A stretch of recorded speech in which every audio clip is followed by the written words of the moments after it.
equipo 4 y vamos a exponer el tema de cromatografía. Nuestro equipo está integrado por 5 personas, que es Edgar Alexis Barrera, Marisol García, Jorge Arturo, Martín Romero y su servidor, Elvis Méndez. Y vamos a comenzar con nuestro compañero Edgar Alexis con una breve introducción. Empezaremos diciendo ¿qué es la cromatografía? Bueno, la cromatografía es un método muy utilizado en todas las ramas de la ciencia, ya que permite la separación, identificación y determinación de los componentes químicos de nuestros complejos. Ningún otro método de separación es tan potente y tan general como lo es la cromatografía. Las cromatografías son procesos que abarcan varias técnicas de separación basándose en propiedades físicas de ciertos materiales que, en interacción con sustancias o mezclas de sustancias, las cuales guardan relación con las propiedades químicas de estas, permite descomponer una mezcla y analizar sus constituyentes. El método cromatográfico consiste en la separación de los componentes de una mezcla utilizando la diferente afinidad de cada uno por una fase estacionaria y una fase móvil. A la sustancia que se le desea separar se le llama analito. Ambas fases se pueden describir de la manera siguiente. Fase estacionaria. Es una sustancia que permanece inmóvil durante la cromatografía.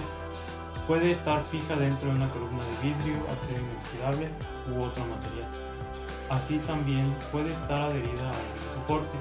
Esta fase puede ser papel o una resina, entre otras sustancias. La segunda sería la fase móvil.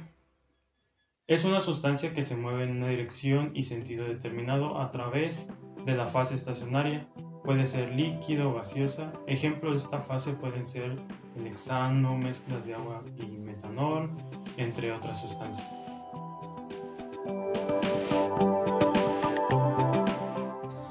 ¿Cuántos tipos de cromatografía existen? La de papel, la capa fina y la columna y la de gases. Estas cromatografías son las más importantes. Es importante saber sus características. ¿En dónde se aplica la cromatografía?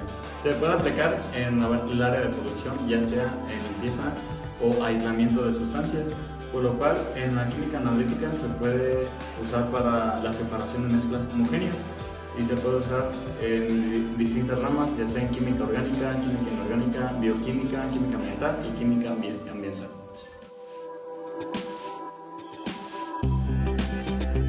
Cromatografía en papel. La cromatografía en papel pertenece a la categoría de cromatografía de líquidos. La fase estacionaria se compone de una cinta de papel introducida verticalmente en un recipiente de cristal y la móvil consiste en un líquido. El movimiento de la fase móvil se produce debido a la fase capilar. Un campo de esta cromatografía es en el análisis de muestras.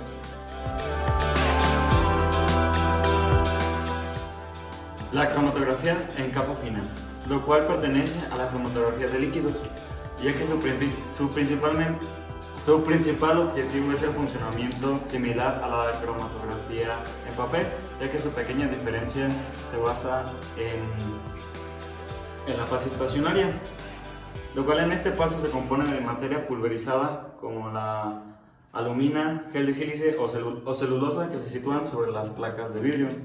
Y sus ventajas de la cromatografía, que su capa fina son un tiempo de ejecución rápida y una alta muestra de control.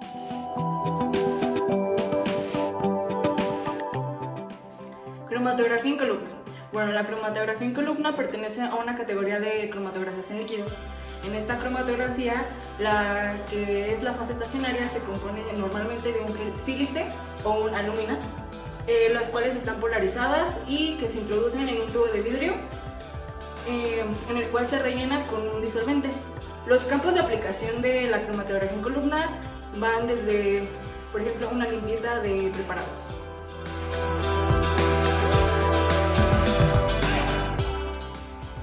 En la cromatografía de gases encontramos lo que son dos diferentes procedimientos. Un ejemplo de esto sería el aceite de silicona. Este se introduce en un tubo espiral. Analizar fluye conjunto al gas portador, por ejemplo el nitrógeno, el helio o el argón, a través de una espiral. En un extremo de la espiral, un detector de conductividad térmica mide las oscilaciones de temperatura. Según las oscilaciones de temperaturas, es posible determinar los componentes de esta mezcla.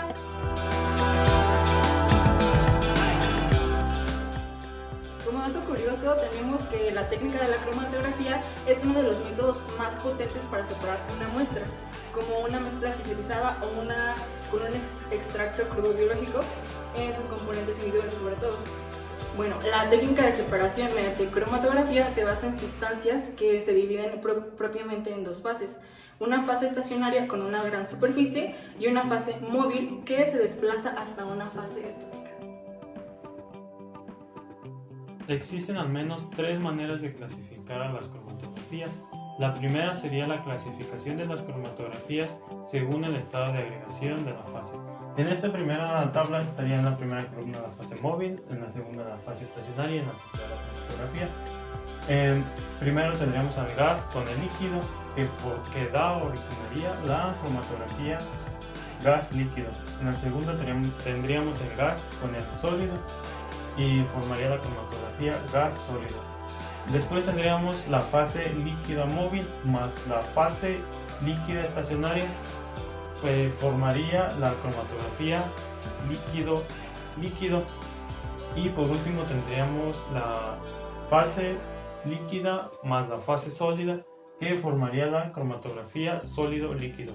La segunda clasificación de la cromatografía sería según el soporte que contiene a la fase estacionaria. En esta segunda tabla se podría apreciar, por ejemplo, cromatografía de absorción, fase estacionaria sólida y fase móvil, líquido o gas. Los analitos son absorbidos por un sólido según su polaridad. Después tendríamos cromatografía de reparto, fase estacionaria líquido y fase móvil líquido gas. Los analitos se parten entre dos líquidos según su polaridad. En la siguiente tendríamos la cromatografía de intercambio iónico. Fase estacionaria, resina sólido, con grupos unidos covalentemente de carga opuesta al ion que intercambian. Hay resinas de intercambio catiónico y resinas de intercambio aniónico. Fase móvil, líquido, se basa en la atracción entre cargas opuestas. Después tendríamos la cromatografía de exclusión molecular. Fase estacionaria, gel porosa. Fase móvil, líquido, gas. Separa los analitos por tamaños. Los poros del gel serán atravesados por las moléculas pequeñas, pero no por las grandes. Las moléculas pequeñas tardarán más en atravesar la fase estacionaria. Y por último tendríamos la cromatografía de afinidad, fase estacionaria, especialmente diseñada para atrapar a un soluto en particular, muy selectivo. Por último, tendríamos la clasificación según el mecanismo físico-químico por el que se produce la separación de los analitos. En esta última tabla tenemos en la primera columna la plana y en la segunda la columna. Primero tendríamos la tira de papel Whatman número 1. En la columna sería un tubo de vidrio con rellenos